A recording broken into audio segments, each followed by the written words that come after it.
Kia ora, everyone. Good afternoon. Welcome to the presentation. I'm Paul Brislen. I'm with the Telecommunications Forum, and I'm here to talk to you a little bit today about the 3G shutdown, which is taking place towards the end of this year. All three of the mobile network operators in New Zealand are shutting down their 3G networks.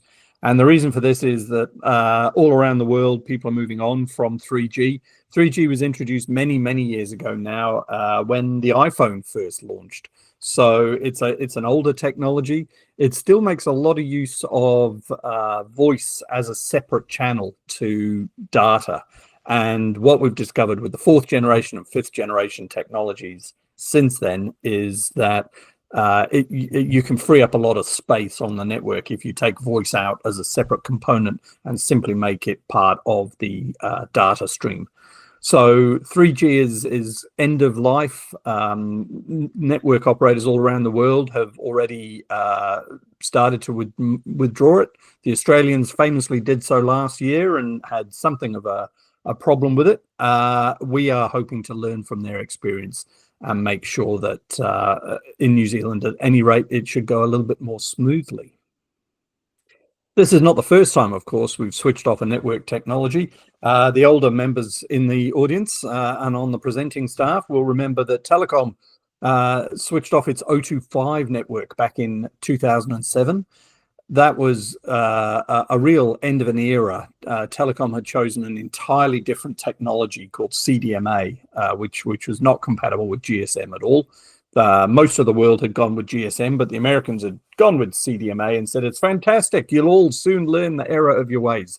But of course we didn't, and we've stuck with GSM ever since.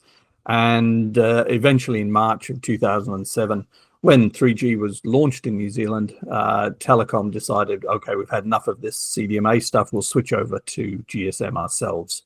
Since then, we've seen 2 degrees switched off 2G back in March 2018.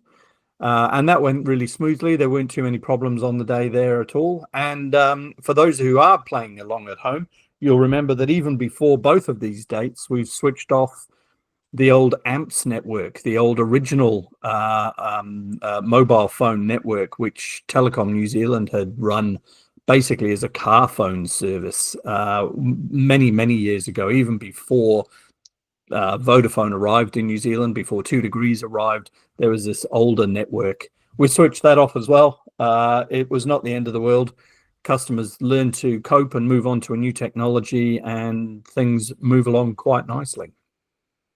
Here at the TCF, we're running a large part of the project. We're not doing the actual work involved in switching off the networks. So you won't find me out there putting up towers and adjusting antenna. But what we are doing is trying to help communicate with key stakeholder groups so that everybody understands where we're at, what's going on, and knows what it is that they need to do in order to make sure that their phones will work once the networks are switched off. So we have a steering committee. We've got 2 degrees Spark and One New Zealand sitting on that. We have a technical work stream that's split into 2 parts. One group are looking at devices and what will work and what won't work after the switch off. The other side of the work stream is looking at the network deployment. Obviously, when you're turning off 3G, you don't want to cut off all those customers. So you want to be able to have a 4G/5G network that will fill in the gaps. So that's what they're doing. They are literally swapping out antennas even as we speak. They are building new cell phone towers to fill in the gaps, because the 4G network as it stands today will be slightly smaller in terms of each footprint than the 3G equivalent. So by building more towers, you can fill in those gaps around the edges. On top of that, we've got a comms and marketing work stream that's looking at the public awareness campaign. You'll see us all over the radio and social media over the next few months, reminding everybody that this is coming and that they need to figure out whether their phones will continue to work. And then finally, we have a stakeholder engagement play where we are out talking to government departments, the Minister of Communications, make sure that he's feeling comfortable with the progress we're making, and then organisations like 2ANZ or DECA, the Digital Equity Coalition of Aotearoa, and a number of others, Consumer New Zealand, Citizens Advice, will be providing support so that they can in turn support the customers at the far end who may be feeling a little bit anxious about it, may not know quite what to do or who to turn to. So we'll be providing materials that they can then provide to those consumers. So far, we've done quite a lot of work already, even before we started to go public with it all.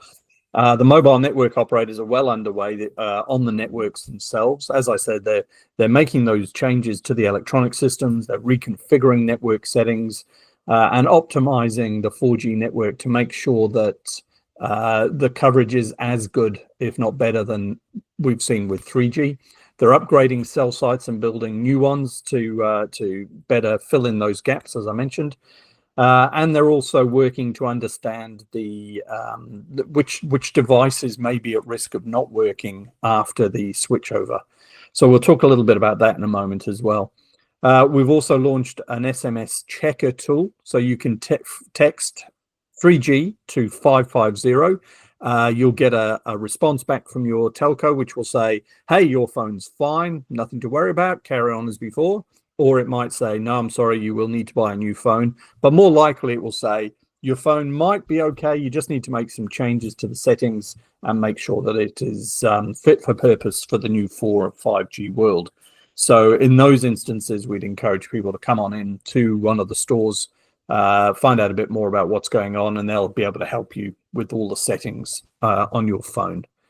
We're also supporting the project to make sure that all the 3 MNOs are working together, make sure that it's aligned so that we don't have one company telling you one thing and another company telling you another.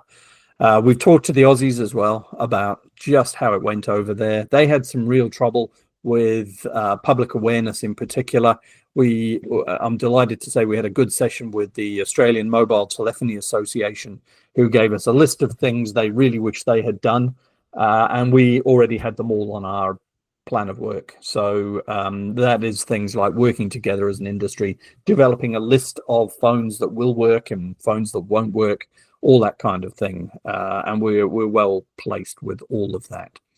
We're developing that media campaign. We've done all the research and the planning, and hopefully by now you'll have seen some of it in the market.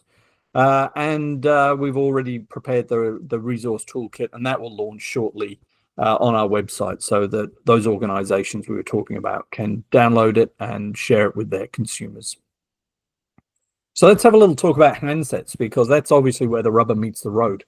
When you switch off the 3G network, obviously those phones that only use 3G will not work. You won't be able to make any calls on them. They simply won't find a network to connect to. However, that's not the only game in town. There are a lot of phones that use 3G and Wi-Fi, for example. They'll still be able to connect over Wi-Fi calling, but it means when you're out and about beyond the reach of your Wi-Fi network, you may or may not have a reliable connection. So that's a risk. So if you do have an older phone that is 3G only, then you will need to upgrade it. But then there's this extra group of phones that use 3G just for the voice component. So they may say non-VoLTE capable, which is a terrible term, a very technical term, which means that your phone uses 3G for voice and 4G for data. And in that case, you'd be able to use your phone for a data connection, so you get email and you'd be able to look at Facebook and all those kinds of things, but you won't necessarily be able to make the call over the phone network to make a call. And the real risk here is, of course, you might need to make an emergency call and your phone will not connect. So that's a subset of those customers who have a device that may or may not be able to make a call. Again, once you've done the check 3G to 550, you'll get a better picture of what your device is like.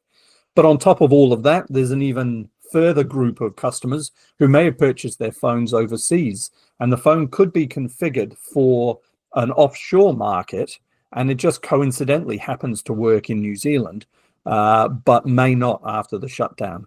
We've already discovered a whole range of phones that have the same serial numbers, they're the same type of phone as would be sold in New Zealand, but because they're configured for another market, they may not have the settings you need to change in order to update your phone to be able to work on the 4G network.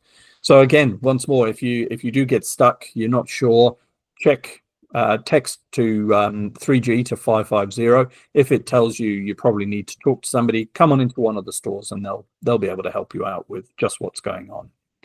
The mobile network operators have already been talking to customers that they know are on a 3G only device. They can tell from the network footprint you leave behind when you're using your phone. So they have been in direct contact with all of those people who have got 3G only phones. But for everyone else, we'll be reminding you over the rest of this course of this year that actually you need to check compatibility, make sure that you're okay and ready to carry on communicating after the switch off at the end of the year. It's also really important to check with family members, especially those who aren't really up to date with the latest of technology, who really, maybe they're older folk or rural who may not necessarily want to make any changes. If you can help them out and get them to check their phones, that would be really appreciated. Any problems, ring your local mobile network operator and they'll be able to sort you out. But of course, there's not just phones. 3G, when it first arrived, was the start of this wonderful new exciting era of the Internet of Things. So there are a whole bunch of technologies out there in the world that use 3G that you may or may not be aware of needing a mobile connection. The strangest one I came across were those emergency telephones in one brand of lifts. And it looks like a curly corded phone. You pick it up when there's a problem and there's a curly cord and it's connected to the thing, but it's actually behind the scenes, it's a 3G connection. Those won't work, so you'll need to upgrade your lift. You might need to upgrade your security systems. There are a bunch of air conditioning units that report back to base in big commercial buildings. They were using 3G. We've also got medical alarms, smart meters. There are a whole range of things. So if you are responsible for connectivity within a business or within a facility, say it's a farm or a large building or a complex of buildings, the really important thing to do now is audit your communication channels, figure out what is reliant on 3G and talk to your vendors about what you can do to upgrade. For some, it's as simple as swapping out a module and you'll get a new module that will work on 4G or 5G or even wireless Wi-Fi itself. But for others, it could well be that it's baked into the product and you need to get a whole new product. We've seen that with a number of the medical alarms, that you actually need a whole new unit. You can't just upgrade them. So all of these things you need to get onto now before it becomes vitally important at the end of the year. All of these companies, all of the vendors of these companies have been engaged with the telcos for at least 2 years. So they've been well aware of the changeover coming and they have alternative products in market ready to go. It could be that you have to argue with them a little bit about who's paying, but I am sure that you're all up for the challenge on that front. And then finally, the other thing to bear in mind is that 3G is not the first network we've switched off. It certainly won't be the last. In the next few years, you'll see the end to the copper phone lines that many places still rely on. If you are using copper connectivity for your landline, you need to be aware of when the shutoff is happening for you and make changes accordingly. So if you're going to audit your systems today, you might as well do it for copper as well and figure out what you're going to do about replacing that network. Chorus has said it will switch off the final copper lines by the end of the decade.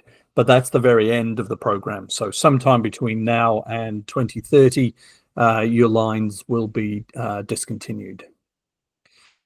So what we've discovered during the process of putting together the project is that there are a lot of different models of phones on the market. I thought there might be, 10, maybe 15, if you think about all the different types of iPhones, the different Samsung devices. Who else have we got? There are a whole bunch of Huawei, Google products. There might be 20 or so different models on the market today. In fact, This number is a little out of date. There aren't just 1,500 different models in use on the network today. There's more like 7,000 different models. They can range from all kinds of products that weren't sold originally in New Zealand. Most of these have been imported either individually or by people looking to sell them into the New Zealand market. And the models are so varied and various that there's no way we can test them all to see whether or not they will function after the 3G networks are switched off. So customers need to do a bit of digging on their own account. They need to find out whether or not these products, if you have one, whether or not these products will still continue to operate, excuse me, whether they need to be upgraded, whether they even can be upgraded, or whether you need to buy something new. On top of all of that, we discovered that in Australia, the final straw over there was the discovery of a number of devices that would still make phone calls, but wouldn't necessarily make emergency calls after switch off. We should not be in the same position here in New Zealand because our emergency calling network structure is quite different to the Australian networks, but it's still really quite a concern. So much so that in Australia, the government directed all of the telcos to either certify that the phones could make 111 calls or over there 000 calls, or they would be switched off. And in the end, that's exactly what happened. A large number of phones were what we call bricked. They were switched off and were, to this day, are no longer able to be used. That's really the final straw, the nuclear option, if you like. In New Zealand, we've spoken with the minister and with the ministry and said, is this something you would need to consider? And they're still mulling over their options on that front. But it is the last step we would take rather than the first step. Nobody wants to switch off a perfectly good phone if it's still operating. So the key issue, of course, for people with these with phones after the switchover is, will you still be able to make an emergency call? And if your phone is 3G reliant, it just will not connect. You'll need to find another way of communicating it in a case of emergency. The caveat to that is Wi-Fi calling. So 111 calls, they're very clever things, 111 calls. They will go out over your network. If your network's not available, it'll look for another one. So one of the other two mobile network operators. If they're not available, it will try over Wi-Fi. If that Wi-Fi connection connects out to the internet, it'll make that call over the Wi-Fi network just as well as if it was over your own mobile network. So that's really powerful. It's a really useful tool, but we really want to make sure that anybody who's buying a phone in the future has a device which can make an emergency call whenever and wherever you are and whenever you need it. So we're engaging quite vigorously on this front and making sure that companies that are selling phones today, retailers in the market, are aware of the issue and are making sure that their phones are all fit for purpose after the switchover as well as before it. On top of that, there are a lot of people who have expressed concern about coverage issues, and that's the other big stream of work we've got going on. You know, if we're pulling out 3G, what about all those places where 3G is the only network you can get when you're driving around the place? I think we've all been to parts of New Zealand where there's 3G coverage and nothing else. Well, the good news is, of course, we're not just going to leave you stranded. As I said, as we pull out a 3G antenna, it's being replaced with 4G and in some cases 5G service instead. We're building supplementary cell sites to complement those existing sites to make sure the coverage is as good as it was under 3G. And as you can see there, we're building a huge number of towers over the next few years to fill in where the network coverage is needed. Now, of course, because it's a different technology, you don't necessarily have that one-for-one match where you have exactly the same coverage moving from 3G to 4G. There will be pockets where you'll find there's extra coverage where you never had coverage before, but equally you'll find there are pockets of coverage where it's not as good as it was before. We were encouraging all customers to contact their mobile operators once the switchover has happened, if that is a major impediment. And we're working already with the network providers to make sure that we minimize the risk of customers being cut off in a place where they used to get coverage. My hope is that we'll see an improvement in coverage rather than a drop-off in too many places. If there is a drop-off, it's likely to be on the edges of cell sites, so in the more remote and rural parts of town. And it's potentially just, I used to get coverage in the back garden and now I don't. It's that kind of level. We're certainly not talking about having large areas of land left with no coverage. So we are developing a raft of materials. We'll have a website up and running in the not too distant future, loaded with fact sheets, with FAQs, with materials for people to download if they need to. The nationwide media campaign kicked off at the end of June. So hopefully you'll have seen some of the ads online by now. And the 550 checker tool. Again, this is the key activity you can do. It's free to text. You just text 3G to 550 and you'll get a report back on your particular device. On top of that, we're building all these resources, as I said, for community groups so that we can help them to help customers who may be having issues. This is what some of the ads look like. You'll see these in the papers. You'll hear them on the radio as well. And it's all about making sure that people understand free to text. Just send 3G to 550 and you'll be able to get a report back on your particular device. We're also working with the dispute resolution service so that their people understand what's in scope and what is out of scope. If you have a loss of coverage, if you find that the phone that you've bought doesn't work very well afterwards, if you are unhappy with the level of mobile coverage in your location, these are all things that we can resolve primarily with your mobile operator. And if you get stuck, then there's the dispute resolution service to help you out at the end of the day. One thing I would stress, if you are getting rid of old phones, and I've got a few here already ready to roll, don't throw them in the bin. They have lithium batteries, which, as we've seen in recent times, are really dangerous. You can start rubbish bin fires, which are very difficult to put out. But on top of that, the devices themselves actually have a whole lot of heavy earth materials in them, rare earth elements that are really quite toxic. So we want to recycle them. We want to make sure that they are disposed of properly. So if you can drop your phones off to any one of our 500 plus mobile recycling centers, it's free to get rid of them. Bring along your old chargers and your old earbuds and all the rest of it and chuck them all in. And we will make sure that those devices are treated properly and recycled rather than dumped in landfill. So then, as I mentioned, what comes next? Well, we'll say goodbye to 3G.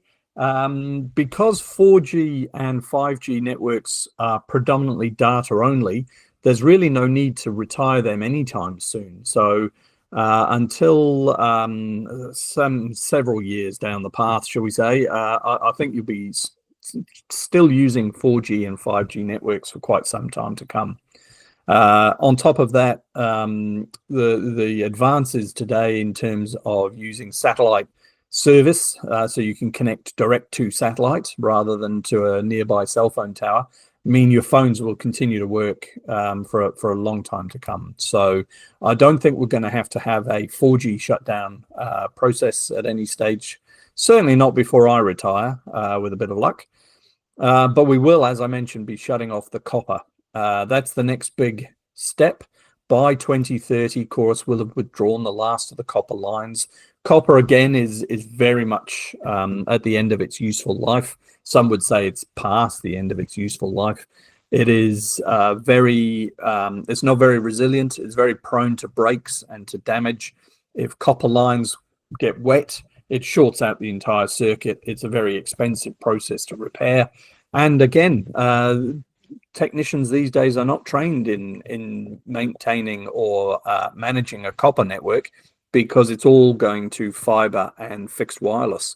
So getting the technical support you need and getting the the parts that you need from around the world is becoming a very difficult and costly business.